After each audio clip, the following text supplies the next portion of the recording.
Kalian penasaran gak sih gimana caranya kita bisa tahu kondisi masa lalu cuman dari ngeliat tanah doang? Ya, tanah.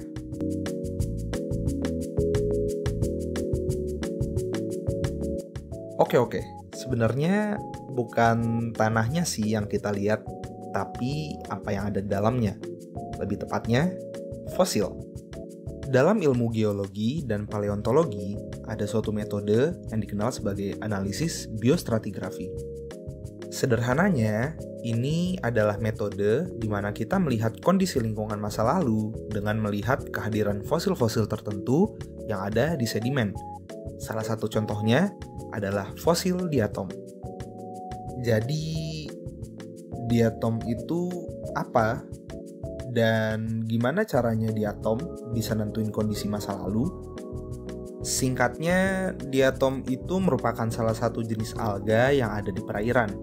Diatom sendiri punya salah satu ciri khas penting, yaitu memiliki dinding sel yang terbentuk dari silika. Dinding sel silika ini sangat penting, karena meskipun diatom sudah mati, dinding sel silika tersebut dapat bertahan ratusan hingga ribuan tahun. Terus, kenapa harus diatom? Bukan cuma karena dinding selnya, tapi diatom juga sering digunakan sebagai bioindikator. Tiap spesies diatom memiliki preferensi kondisi lingkungan yang berbeda-beda untuk dapat hidup di suatu habitat. Gampangnya kita ibaratkan ada kondisi perairan yang subur, nutrien stabil, salinitas stabil, pH netral, dan di dalamnya terdapat beberapa spesies diatom.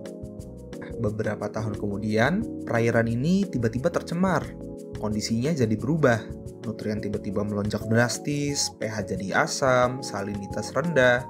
Maka spesies diatom-diatom tadi akan mati dan digantikan oleh spesies baru. Jadi, dengan kita melihat komposisi spesies-spesies diatom dari tiap-tiap lapisan sedimen, kita bisa melihat kondisi lingkungan dari masa ke masa. Lalu, gimana caranya kita menganalisis data diatom tersebut? Di sini, kita akan menggunakan software C2. C2 sendiri adalah software yang dirancang khusus untuk visualisasi dan analisis stratigrafi. Dengan fitur yang lengkap, software ini memungkinkan kita untuk dengan mudah mengelola data kelimpahan, membuat diagram, hingga mengidentifikasi biozona dengan mudah. Oke, sekarang kita mulai untuk tutorialnya.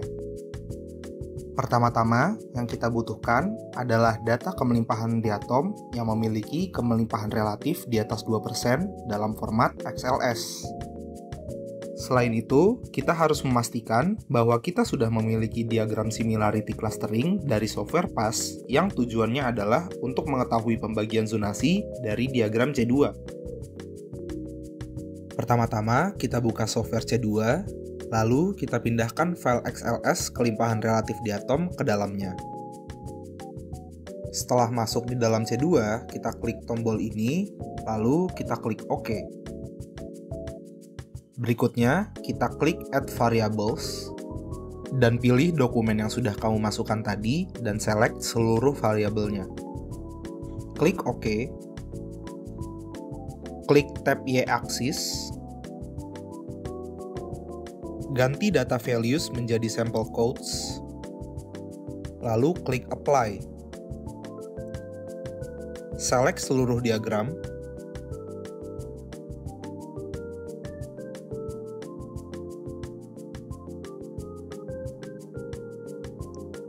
Klik kanan, lalu edit selected graph.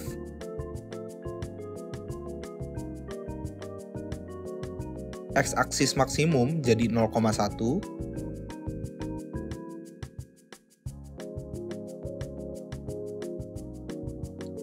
Lanjut ke tab Style. Ubah bar style dan bar type seperti di video.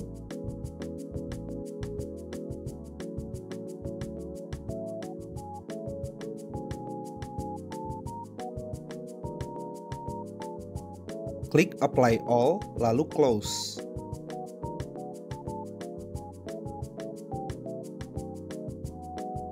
Pindahkan dan ubah warna bar untuk spesies yang memiliki habitat berbeda.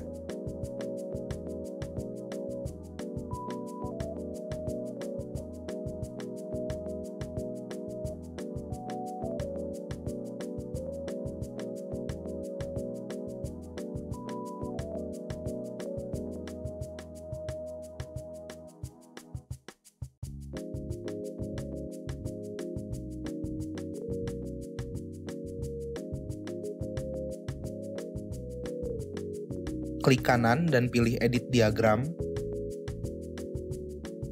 Klik tab Zones dan sesuaikan zona dengan similarity clustering dari software PAS dengan menentukan top dan bottom.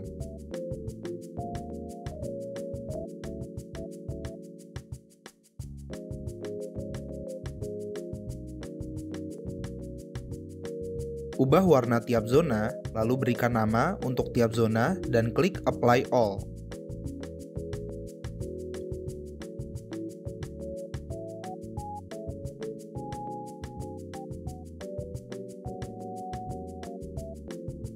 Berikut adalah hasil akhirnya.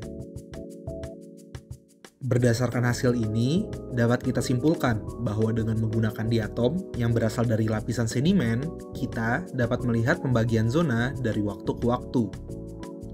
Lalu, di zona-zona ini, kita juga bisa melihat mana spesies yang dominan, yang jumlahnya selalu stabil, ataupun yang jumlahnya berubah-ubah. Dengan melihat peran ekologis dari spesies-spesies tersebut, kita bisa menentukan bagaimana kondisi dari tiap-tiap zona biostratigrafi. Atau sederhananya, kita bisa mengetahui bagaimana kondisi masa lalu dengan melihat zona-zona tersebut.